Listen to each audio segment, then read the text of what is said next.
রাজধানীর সবুজবাগ থেকে নিখোঁজের পরদিন শনিবার নির্মাণাধীন ভবনে ঢোকেন টিপু মোল্লা, যা ধরা পড়ে সিসি ক্যামেরায়। রোববার ভবনটির লিফটের ফাঁকা স্থানে মেলে তার মরদেহ।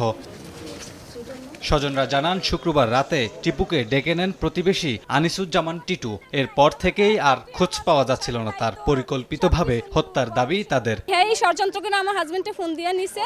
হ্যাঁ, আমার হাজবেন্ডে যেভাবে হোক হ্যাঁ মারছে।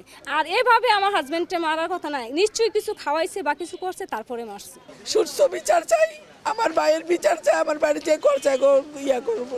প্রতিবেশীরা জানান, শান্ত স্বভাবের টিপুর কারো সঙ্গে বিরোধ ছিল না। তার এমন পরিণতিতে বিস্মিত সবাই। যে বাসা থেকে পাওয়া গেছে ওর সাথে চলাফেরা করে, ও যার সাথে চলাফেরা করে ও মনে হয় যে একটু ড্রাগ এডিক্টেড। হ্যাঁ, চাল চরিত্র সবকিছু সব দিক দিয়ে ভালো।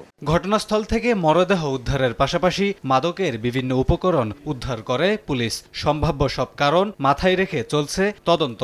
সিগারেট জাতীয় বা অন্যান্য অনেক ধরনের আলামত ওখানে আছে, তো তারপরেও আমরা এটা একটু ভিতরে বা গভীরভাবে তদন্ত করতেছি যে এর সাথে মাদকের কোনো সম্পৃক্ততা আছে কিনা, আর পারিবারিক দ্বন্দ্ব মূল যে তদন্ত, তার পাশাপাশি এটা আমরা দেখতেছি যে এরকম কোনো ঘটনা আছে কিনা বা তাদের মধ্যে কোনো পূর্বশত্রুতা আছে কিনা। এ ঘটনায় সন্দেহভাজন হিসেবে জিজ্ঞাসাবাদের জন্য টিটুকে হেফাজতে নিয়েছে পুলিশ। কামরুল হাসান, সময় সংবাদ, ঢাকা।